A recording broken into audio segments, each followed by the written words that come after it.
Geek Therapy Radio.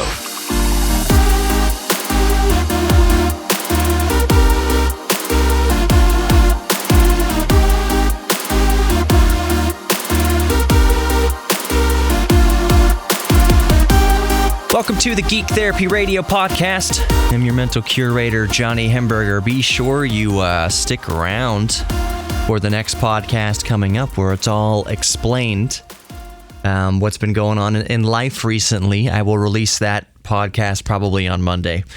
You can listen to it even earlier. You can hear what I'm talking about even earlier if you tune into the actual broadcast. If you're in Houston, you can listen to KPRC 950 AM at 6 p.m. Sunday to hear the newest episode of Geek Therapy Radio on the air before it is podcast. Some exciting news there. A lot of things are going to be revealed. All right, so in the last podcast, I spoke to the issues with the backlash towards AMD and this FUBAR cluster F going on with AM4 socket and the new motherboards, B550 motherboards that have been delayed for week here, week there, week here, week there, month here, month there, X570, and that Ryzen 3 processors and 4000 series processors will only be supported by 500 series motherboards. So the new B550 coming out and the X570 motherboard that is already available. And I use already available in quotations here because I'm still waiting on mine. There's a back order. I mentioned previously there's proof in the pudding.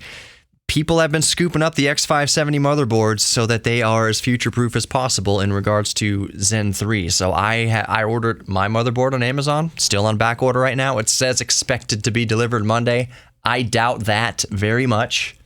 I am fully expecting my X570 probably sometime in June, although I would be very surprised if I actually get my motherboard by Monday. I already have my Ryzen 9 3900X ready to go, and my 32 gigabytes of DDR4 3600 megahertz memory ready to go. All I'm waiting for is that motherboard. So if I get it by Monday, I'd be pleasantly surprised. But regardless, previous episode of Geek Therapy Radio podcast, we were talking about AMD backlash, and I wanted to expand on that just a little bit more. One of the issues that I didn't mention, and this issue it's convoluted to say the least. FUBAR is what I said. But one of the issues that I didn't really bring up, I don't think I brought up, was the BIOS issue. There have been the proponents to the argument saying that, well, AMD could support Ryzen 3 processors on B450 motherboards with a BIOS update. They can just write the code in there. Well, it turns out that that's not entirely true. It's both true and untrue at the same time. BIOS is a key factor here to this argument to this issue of AMD just saying, screw it, we are only making Zen 3 available on 500 series motherboards, B550 or X570. We're not going to mess with old BIOSes. We're not going to get into that entire quagmire. Because can you just add the code for Zen 3 processors into the BIOS of B450 motherboards and that era, maybe X470? Maybe. That kind of comes down to the motherboard manufacturer and their teams working on the BIOS there. That wouldn't be something that AMD could officially or would officially support and warranty.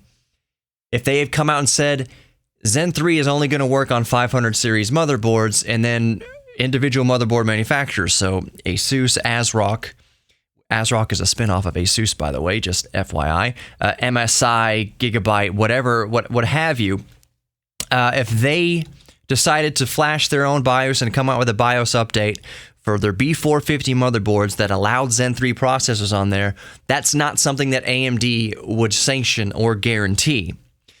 One of the things that would mean is that motherboards are not all created equal. The BIOS chips, the ROMs and everything on the motherboards are not exactly created equal, adding to this quagmire. And anytime you have confusion like that, or in this case, you have confusion like this, AMD's just going to say, screw it. We're just not going to allow Zen 3 to run We're not officially going to support Zen 3 on B450 motherboards.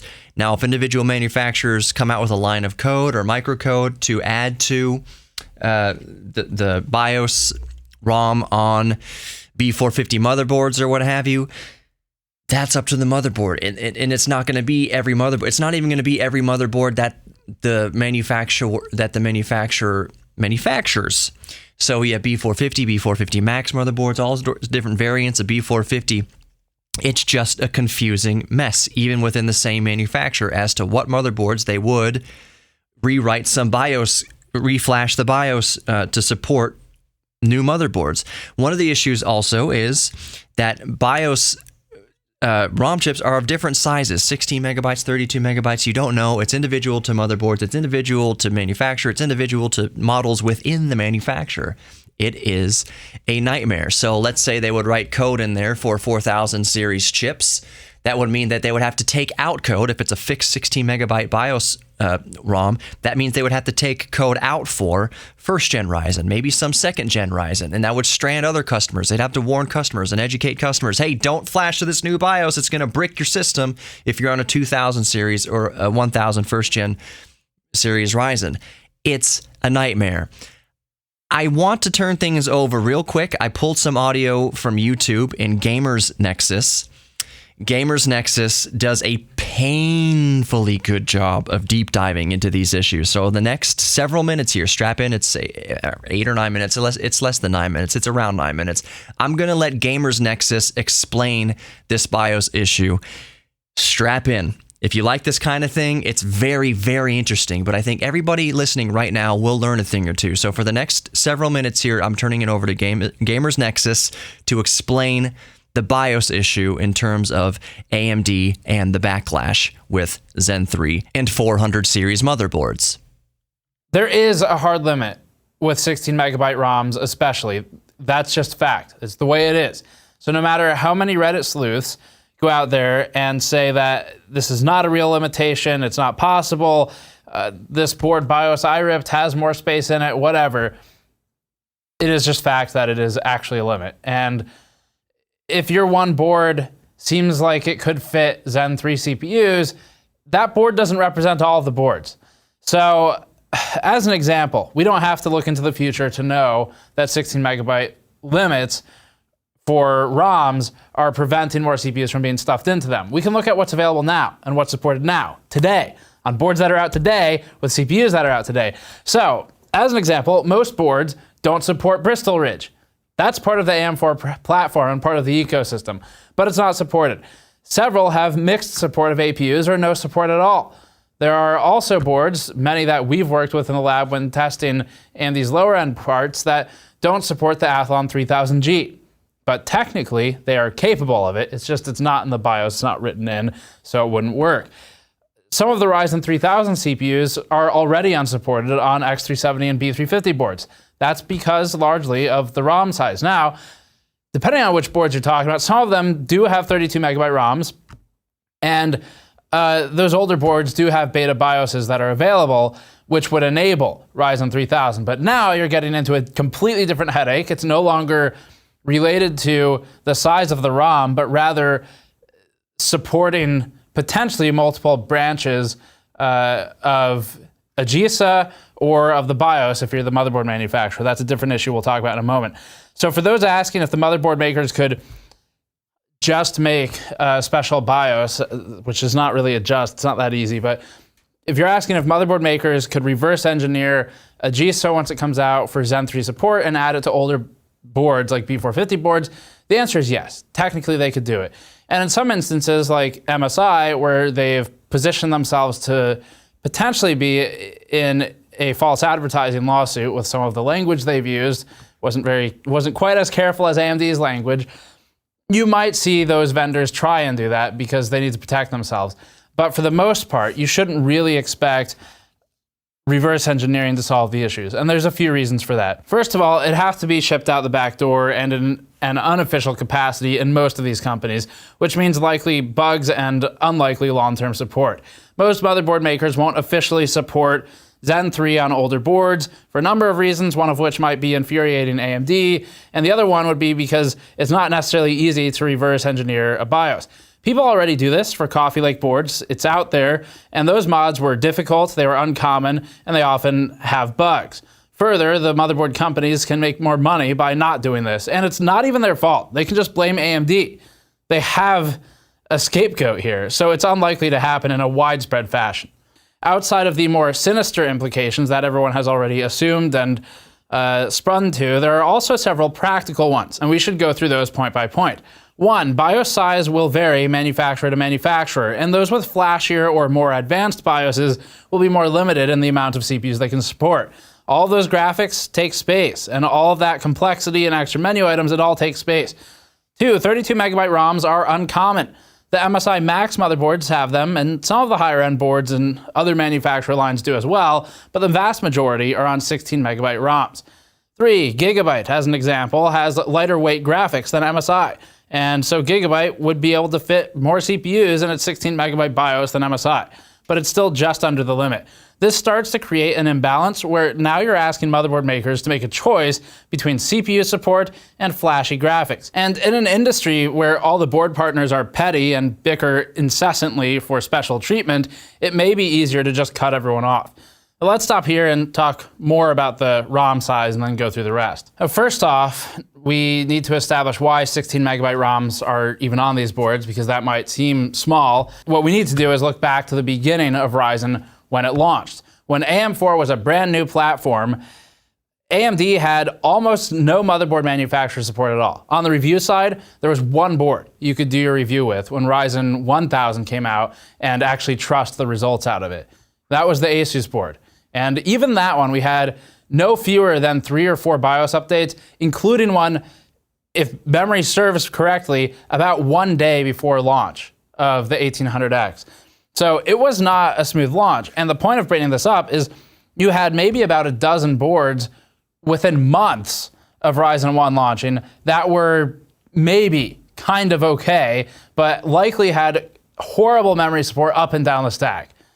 Everything was, FUBAR, basically. So the point of all this is to say that motherboard manufacturers didn't trust AMD to make a good CPU, and they certainly weren't going to invest in another potentially dead-end platform.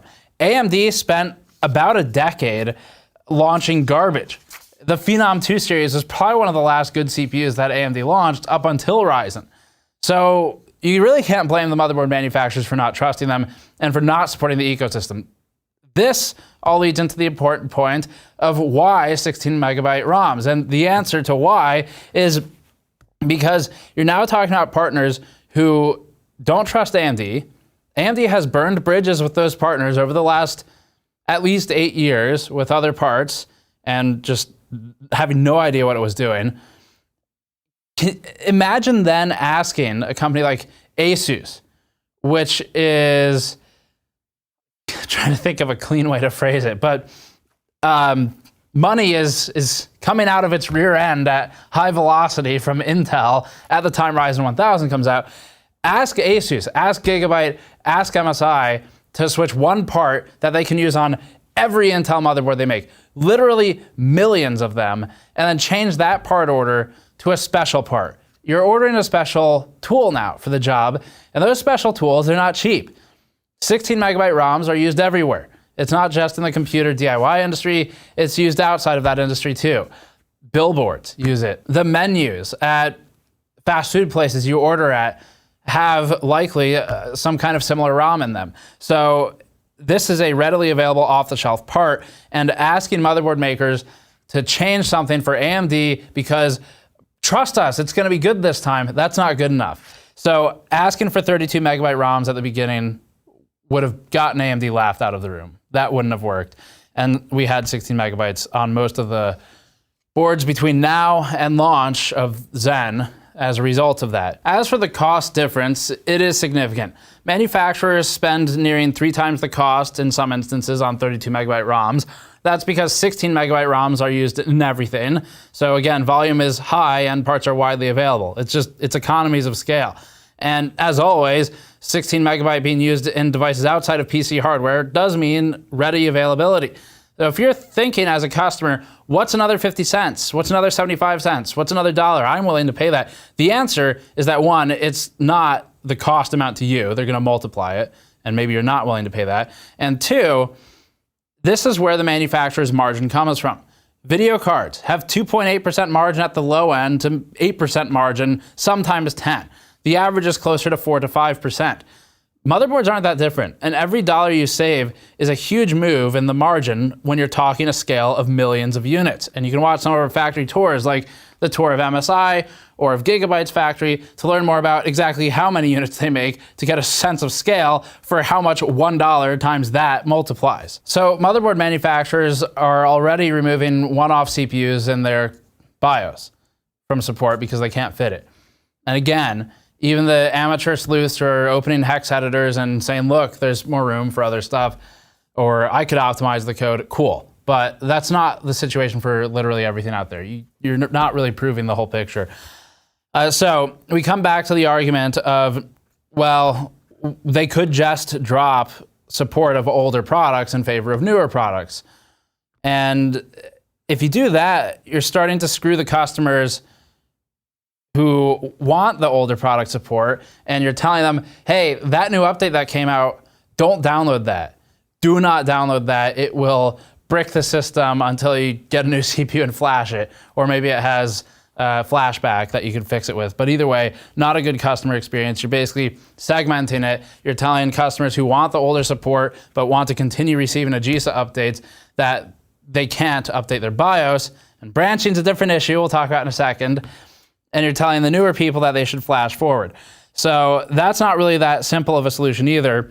And it becomes RMA hell, where now people on 1000, 2000 series CPUs have a whole new complex list of issues to deal with. It's technically possible to do all this. It's not realistic within the world of manufacturing, RMA, and support, and customer education. So the only alternative is to maintain multiple branches of BIOS, and we've seen that argument too.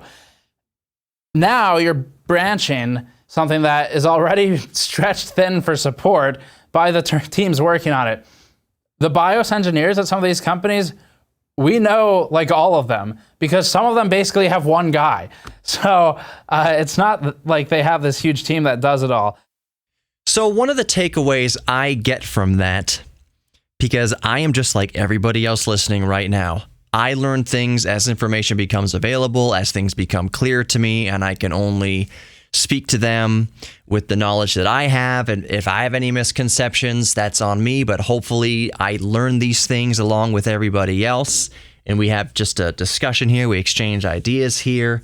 But my idea here is still,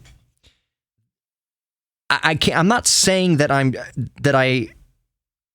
agree 100% with what AMD is doing to lock out to officially lock out Zen 3 from 400 series motherboards, at least on their end, as far as their guarantees are concerned. But I understand it.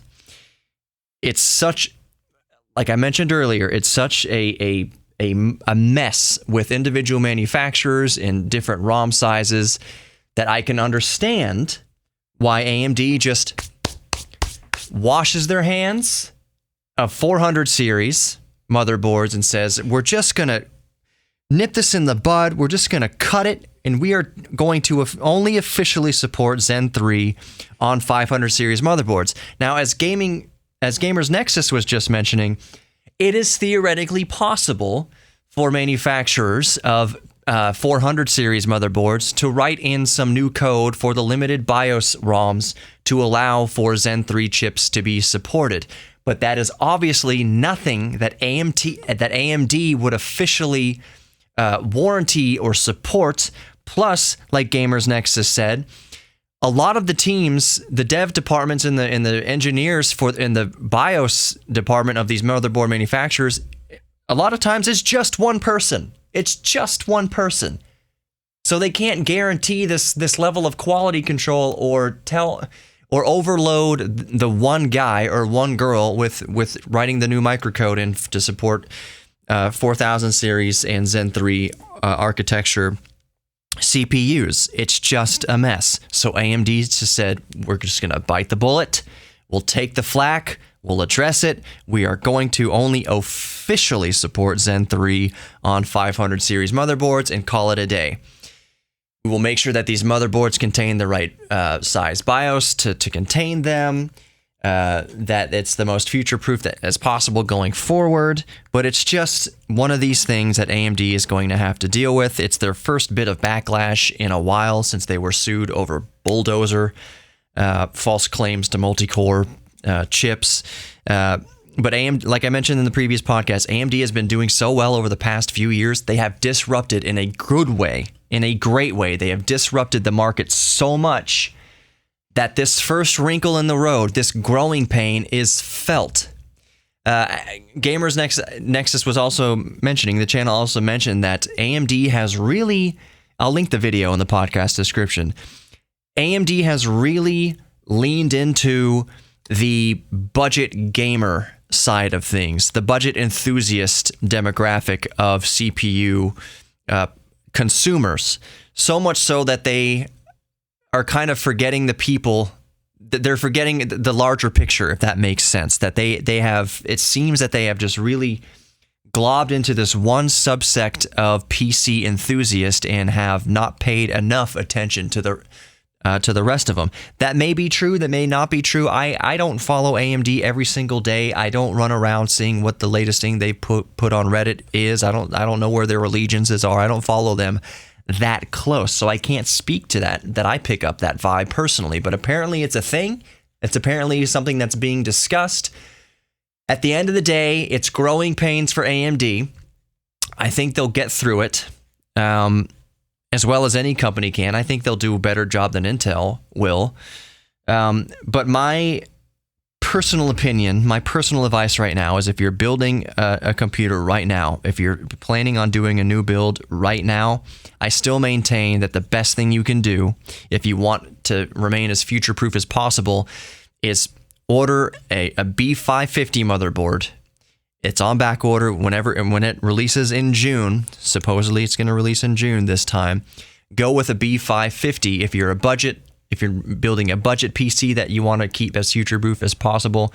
If you're an enthusiast, go for X570 right now.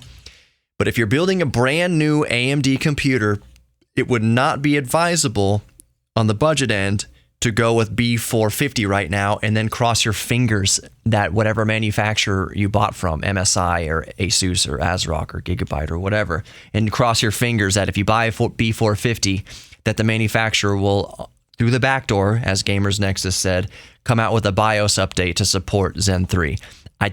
That is not a recommended strategy, and you know for a fact that AMD is not going to support it. It's not going to warranty it, so you just be up a creek without a paddle, and you'd be YOLOing your way through your next AMD build. So I wouldn't advise that if you want to stay future-proof, you go with B450 and cross your fingers. If you want to stay future-proof, get a budget B550 board. Put it on order, get it when it comes out, or if you're an enthusiast, go X570. That said, if you are strictly budget, the used market, the aftermarket for B450 and 3000 series Zen 2 CPUs is going to be absolutely bonkers over the next few months, next 6 months or a year or so.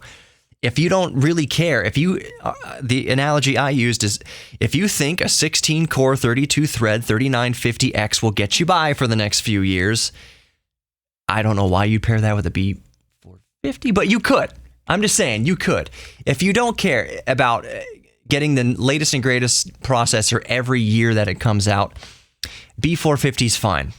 I have been using, on the Intel side of things, since 2015, an 1150 chipset, or socket 1150 with my i7-4790K, and I've been just fine with it. And I have been happily gaming and doing VR with it just fine.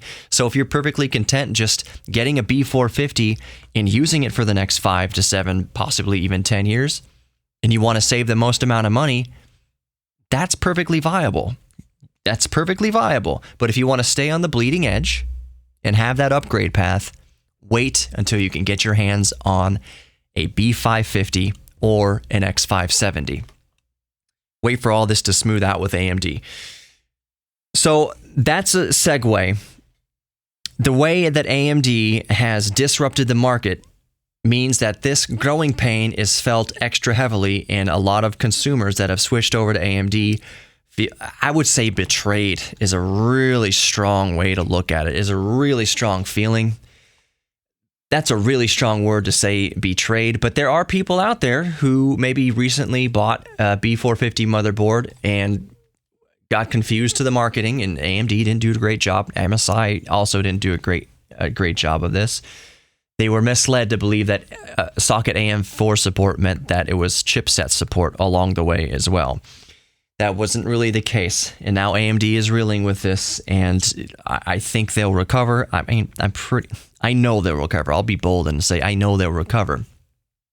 But it's a reminder. Intel. I was thinking before I recorded the podcast, and I knew specifically I wanted to talk about it in this podcast. And it's the only other note here in my Word document. The first note up here just says Zen 3 BIOS. The next note right underneath it just says Intel, and there's a flashing cursor after the word Intel. Intel, I'm not going to say Intel is struggling right now. I don't think Intel is struggling necessarily. But NVIDIA has gotten into bed with AMD as far as the CPU side of things is concerned, EPYC server CPUs and cloud, all that cloud stuff. NVIDIA has ditched Intel server-grade processors for AMD server-grade processors. We know we've got some wind. I can't say this officially, but it has been in the wind that Apple is going to ditch Intel as well to go full AMD. Apple already uses AMD GPUs. It's rumored that very soon here, I don't know if it's the next generation of MacBook Pros or iMacs or Mac Pro or anything like that, but it's been very highly speculated that Apple is going to go with AMD as well. So Intel is losing partners. That's a fact. So I can't say that Intel is struggling right now, but it's not good when you're hemorrhaging partners, when you're hemorrhaging huge partners. So if Apple does officially go AMD as far as their desktop and laptops are concerned, because we do know that Apple also manufactures in-house silicon in their iPhones and their iPads and everything, and then maybe the new MacBook will have their own Bionic processors in it, whatever. It's not good for Intel when you're losing massive contracts. Now, I said that I don't think AMD is going to suffer much through this growing pain over Zen 3 and what chipset supports Zen 3. Because Intel's follies are so fresh. That is all I wanted to get to with the Intel thing, is that Intel's current struggles, I can't say that I feel too bad for them. They didn't have any competition in the market for nearly a decade, if not maybe a little bit over a decade. AMD could not hold a candle to Intel CPUs over the past 10 years. They were always the budget option. They were crap as far as instructions per cycle were concerned. They were always the budget-minded build. If you just wanted something that the computer would post with, you'd put go with an AMD system. And if you're willing to take a performance hit, but also not spend a lot of money. And Intel knew this. Intel had a virtual monopoly on the CPU market for 10 years, and they rested on their laurels. That's why I don't feel too bad for Intel right now. They rested on their laurels for 10 years, and I know that might be an oversimplified statement, but the fire surely wasn't lit under their butt to innovate quickly. As a matter of fact, you could argue that possibly CPU manufacturing may have slowed down over the past decade or so, 5 to 7 years or so, because Intel said, there's no rush to get off of 14 nanometer.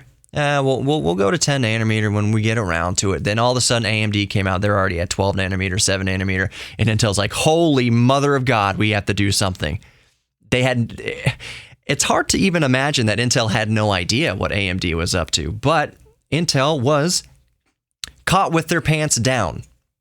When you're king of the hill for 10 years, you begin to rest on your laurels. Not always, but Intel certainly rested on their laurels, and they got late. I got to be careful with what I say here, but it seems like they got lazy with their research and development. There's no competition right now, so let's not spend all the money to retool our manufacturing process to gear up on 10 nanometer or even 7 nanometer or think that far down the roadmap. We can get by, we can make a stupid profit. Let's charge $700, $800, $900 for our friggin' Core i7s, $600, $700 for a Core i7 quad-core processors. Just call it a day. Maybe we'll do 6-core here and there, feed the peasants. But charge an arm and a leg. Charge an exorbitant amount of money, because where else are you going to buy from? Where else are you going to get this kind of horsepower from that even approaches this kind of horsepower? Cyrix? Good luck. You want to resurrect Cyrix from the dead? Does anybody remember Cyrix processors? I'm sure Clinton LGR does. Yeah, they knew they had no competition, so they didn't have to innovate their manufacturing process as quickly, and they could charge whatever they wanted to. I think I spent, I want to say $500 on my 4790K back in 2015. Now it's not apples to apples, but $500 now. I take that back. $400 now. Got me a 12-core, 24-thread 3900X with instructions per clock, near as makes no difference, identical to Intel's offerings. Now, AMD still lags slightly across at least some processors. They don't have the instructions per clock that Intel does. Intel still is better per core for gaming. You get a few more frames going over Intel for gaming, but as far as productivity and dollar, value, dollars to performance ratio, AMD is slaying it. They have absolutely. In Smash Brothers, Ike, where he does it, you hold B, and he charges up his flaming sword, and he shoves it in the ground, and it's a big, powerful move. That's kind of what AMD has done to on the Smash Brothers arena to Intel. They use their final smash on Intel. It's kind of crazy. Now Intel is caught with their pants down. So I can't say that I feel too bad for Intel.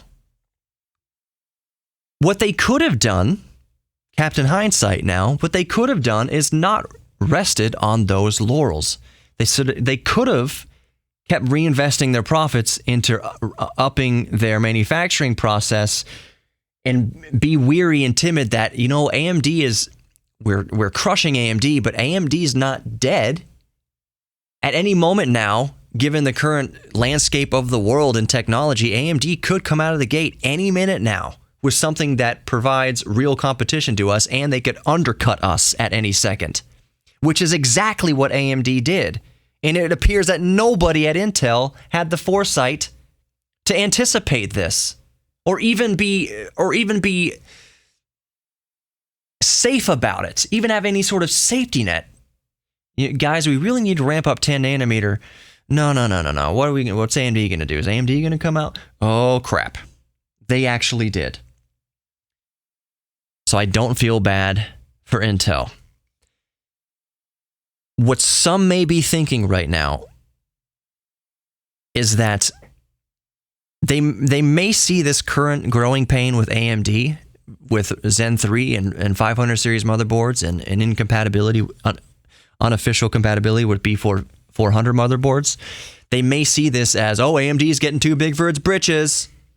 They're going to go down the evil path that Intel did. They will go to the dark side, not evil. They'll go down the dark side like Intel to get too big for their britches. They'll start charging way too much money for the processors. But they can't do that. That's my argument to that. If anyone's thinking that AMD is going down the dark side, the dark path, AMD is not that far out ahead of Intel. the whole thing about AMD is that they've recently got neck and neck with Intel. They are not way out ahead of Intel. AMD can't rest on the laurels. They cannot just breeze through this recent controversy without addressing the consumers or doing something in good faith to them. They aren't ahead of Intel. They are neck and neck with Intel right now. And they have forced the price in the market down for CPUs. It's best time ever to build a CPU in modern times.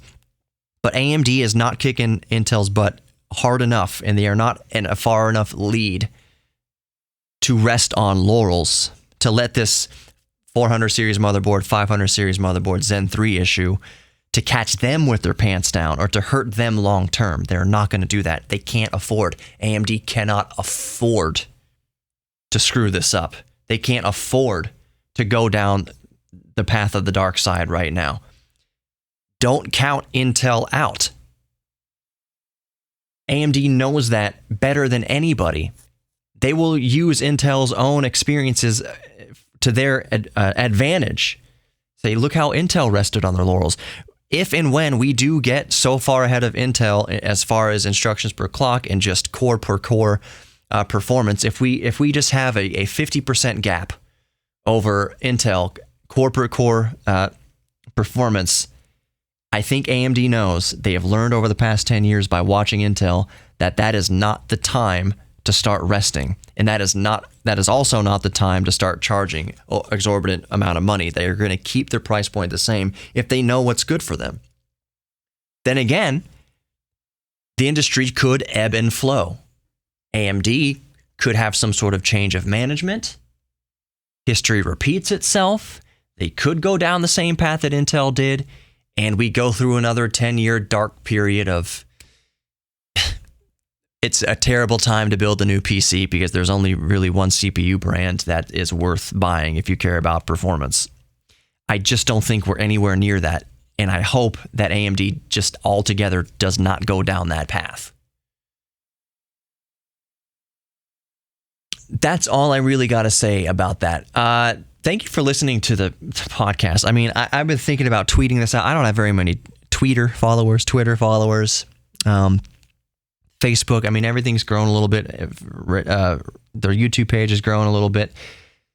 But I've really wanted to thank you personally for listening to this podcast. There's so many times that I think, why am I doing this? Is it worth it? I have fun doing it, and that's why I keep doing it, but I just wonder financially, it's like, is putting all this time and effort, because I don't have a ton of sponsors, and I know that getting sponsors is entirely up to me. It is only up to me. No one's ever going to come out of the woodwork until you have like 100,000 listeners a week, or 1 million subscribers, or 100,000 subscribers on YouTube, or whatever you're doing. Manufacturers and sponsors aren't going to come to you. You have to have those huge numbers before sponsors come to you and you start turning a profit that way.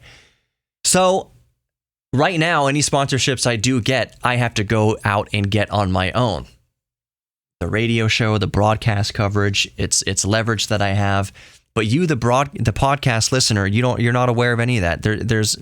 There's no incentive for you to keep listening other than you just like what I'm doing. And I know that, and I realize that, and I freaking love you for it. And I wanted to take time to specifically thank you from the bottom of my heart for supporting me, even if it's just listening. I have a few Patreon subscribers. I think I make $10 a month right now off of Patreon, which I'm happy to get. Right off the top, 10% of it goes to mental health research. So any of my Patreon supporters, thank you so much for supporting me on Patreon. Anybody who just listens to the podcast, I'm not telling you that, I'm not insinuating that you have to support me on Patreon. Not at all. Not at all. I would rather have 100,000 listeners each week and no Patreon supporters than have 100 Patreon supporters and 1,000 listeners a week, if that makes sense.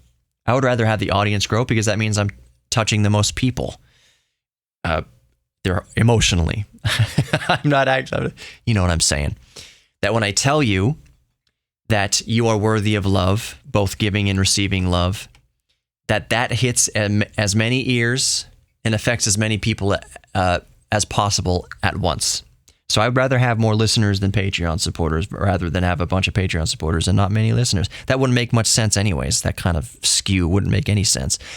Regardless, thank you. All I'm saying is thank you for supporting Geek Therapy Radio in any way that you do. If it's just listening while you're jogging, it's just listening when you're going to work, it's just listening while you're under quarantine, whatever it is, and however you found me, whether you found me through LGR, whether you found me through 8-Bit Guy, or This Does Not Compute, or any of the other number of channels and outlets that I've been on. Maybe you just listened to me on the radio and you heard me on the radio here in Houston and you decided to follow me on the podcast. Thank you. Thank you, thank you, thank you, thank you from the bottom of my heart. Listen to the next podcast. All will be revealed as to why I'm thanking you so much, and to why, yeah, it'll all make sense. Thank you so much for listening to Geek Therapy Radio podcast. We're all geeks about something, so embrace your inner geek. Again, know that you're worthy of love, please, that you're worthy of giving love, that you are worthy of telling somebody, I love you, and that you are worthy of love when somebody says, I love you back. When somebody says, I love you, John. I love you, Nikki. That you don't immediately scoff it. I know I don't deserve love. That you absorb it. Yes, I do. I am worthy of love. Thank you. That you're appreciative of the love. That you know that you're worthy of the love. You're also worthy of your own self-confidence. So thank you from the bottom of my heart for listening to Geek Therapy Radio every time I put out a podcast, and I'll see you next time.